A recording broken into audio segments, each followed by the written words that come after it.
Hi guys, welcome to ವಿಶಿಷ್ಟ ಉತ್ತರ Karnataka ಸಿಲಿ chilli channel. ಮಾಡ್ತಾ ಇದ್ವಿ ಅಂದರೆ ನಮ್ಮಮ್ಮ ಊರಿಗೆ ಹೋಗ್ಬಿಟ್ಟಿದ್ರು. ಸೊ ಅದಕ್ಕೆ ಚಪಾತಿ ಹಿಟ್ಟು ನಾದ್ಬಿಟ್ಟಿದ್ರು. ಮಾರ್ನಿಂಗ್ ಅವರಿಗೆ ಪಲ್ಯ ಮಾಡೋದಕ್ಕೆ ಟೈಮ್ ಇರಲಿಲ್ಲ, ಚಟ್ನಿ ಮಾಡೋದಕ್ಕೆ. ಸೊ ನಾನೇನು ಮಾಡಿದೆ, ಬೆಂಗಳೂರು ಪೀಪಲ್ಸ್ ಥರನ ಪಲ್ಯ ಆರ್ಡ್ರ್ ಮಾಡಲಿಲ್ಲ. ಉತ್ತರ ಕರ್ನಾಟಕದವ್ರು ನಾವು ಇನ್ಸ್ಟೆಂಟ್ ರೆಡಿ ಮಾಡ್ತೀವಿ. ಒಂದು ಈರುಳ್ಳಿ ಕಟ್ ಮಾಡಿಕೊಂಡೆ, ಅದರಲ್ಲಿ ಅರಿಶಿಣ, ಖಾರ, ಉಪ್ಪು ಹಾಕ್ಕೊಂಡ್ಬಿಟ್ಟೆ. ಅದಾದ ನಂತರ ಸ್ವಲ್ಪ ಎಣ್ಣೆ ಹಾಕ್ಕೊಂಡೆ. ಎಣ್ಣೆ ಹಾಕೊಂಡ ನಂತರ ಸ್ವಲ್ಪ ಮಿಕ್ಸ್ ಮಾಡ್ಕೊಳ್ಳಿ, ಅದನ್ನು ಚೆನ್ನಾಗಿ ಕಲಿಸ್ಕೊಳ್ಳಿ. ಹಾಗೆ ಜೀರಿಗೆ ಮತ್ತು ಅಜ್ವೈನ ಹಾಕ್ಕೊಂಡೆ, ಸ್ವಲ್ಪ ಬಾಯಿಗೆ ಟೇಸ್ಟ್ ಬರುತ್ತೆ ಅಂತ. ಸೊ ಅದಂತ ಗರಂ ಮಸಾಲ ಹಾಕ್ಕೊಂಡೆ. ನಿಮ್ಮ ಹತ್ರ ಇದ್ದರೆ ಹಾಕ್ಕೊಳ್ಳಿ, ಇಲ್ಲಾಂದರೆ ಆಪ್ಷನಲ್ ಇದು ನಿಮಗೆ. ಸೊ ಚೆನ್ನಾಗಿ ಅದನ್ನು ಮಿಕ್ಸ್ ಮಾಡ್ಕೊಳ್ಳಿ. ಇನ್ನು ಸ್ವಲ್ಪ ಉದ್ರುದ್ರೆ ಅನಿಸಿದ್ರೆ ಇನ್ನೊಂದು ಸ್ವಲ್ಪ ಎಣ್ಣೆ ಹಾಕ್ಕೊಳ್ಳಿ ಅದರಲ್ಲಿ. ಹಾಕೊಂಡಾದ ನಂತರ ನಾದಿರೋ ಹಿಟ್ಟಿರುತ್ತಲ್ವ, ಅದರಲ್ಲಿ ಅದನ್ನು ಹೂರ್ಣ ಹೇಗೆ ತುಂಬ್ತೀವಲ್ಲ ಹಾಗೆ ತುಂಬ್ಕೊಳ್ಬೇಕು. ಬೆಂಗಳೂರದವರಾದರೆ ಇಷ್ಟೊತ್ತಿಗೆ ಪಲ್ಯ ಆರ್ಡ್ರ್ ಮಾಡ್ತಿದ್ರು, ಚಪಾತಿ ಮಾಡ್ಕೊಳ್ತಿದ್ರು, ಆರಾಮ್ ತಿಂತಿದ್ರು. ನಮ್ಮ ಉತ್ತರ ಕರ್ನಾಟಕದಲ್ಲಿ ಹಾಗಲ್ಲಪ್ಪ.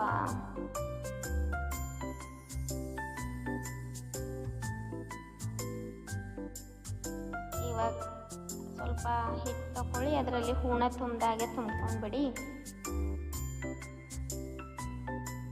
ತುಂಬ ಈಸಿಯಾಗಿ ಬರುತ್ತೆ. ಹೀಗೆ ಮೋಮೋಸ್ ಹೇಗೆ ಮಾಡ್ತೀವಲ್ಲ ಹಾಗೆ ಮಾಡ್ಕೊಳ್ಬೇಕು. ಮೋಮೋಸ್ಗೆ ಹೇಗೆ ತುಂಬ್ತೀವಲ್ಲ ಹಾಗೆ ತುಂಬ್ಕೊಳ್ಳಿ. ಸ್ಟಫಿಂಗ್ ತುಂಬ್ಕೊಂಡಾದ್ಮೇಲೆ ಫಿಲ್ಲಿಂಗ್ ಮಾಡ್ಕೊಳ್ಳಿ. ಸ್ಟಫಿಂಗ್ ಫಿಲ್ ಮಾಡ್ಕೊಳ್ಳಿ.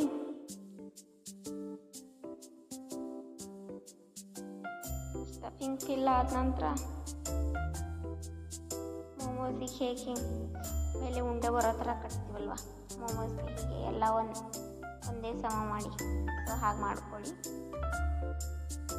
ಉತ್ತರ ಕರ್ನಾಟಕದವ್ರ ಭಾಷೆಯಲ್ಲಿ ಹೇಳ್ಬೇಕಂದ್ರೆ, ಹೋಳಿಗೆ ಮಾಡ್ತೀವಲ್ವ, ಹೂರ್ಣ ತುಂಬೋ ಸಲುವಾಗಿ ಹೂರ್ಣ ಹೇಗೆ ತುಂಬಿಕೊಂಡು ಹೇಗೆ ಅಗಲ ಹಿಂಗೆ ಕ್ಲೋಸ್ ಮಾಡ್ಕೊತೀವಲ್ವ, ಹೂರ್ಣ ತುಂಬಾದ್ಮೇಲೆ ಹಾಗೆ ಕ್ಲೋಸ್ ಮಾಡ್ಕೊಳ್ಳಿ.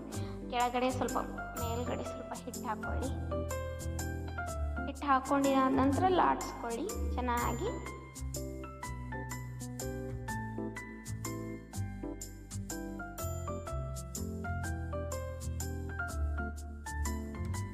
ಚೆನ್ನಾಗಿ ಲಾಡ್ಸಿದಾದ್ಮೇಲೆ ಗ್ಯಾಸಲ್ಲಿ ಹಂಚಿಟ್ಕೊಳ್ಳಿ ಸ್ವಲ್ಪ ಕಾಯೋದಕ್ಕೆ.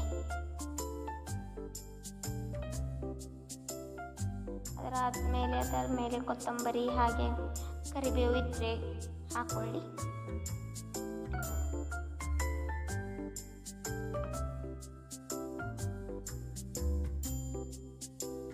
ಬೇಯಿಸ್ಕೊಳ್ಳಿ, ಚೆನ್ನಾಗಿ ಬೇಯಿಸ್ಕೊಳ್ಳಿ.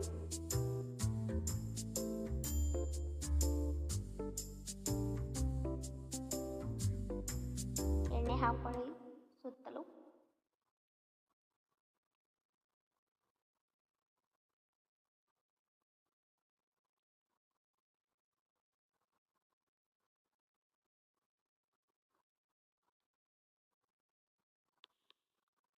ನಿಮಗೆ ಇನ್ನೂ ಯಾವುದಾದ್ರೂ ಇನ್ಸ್ಟೆಂಟ್ ರೆಸಿಪಿ ಬೇಕಾದರೆ ಕಮೆಂಟ್ ಮಾಡಿ ಗೈಸ್.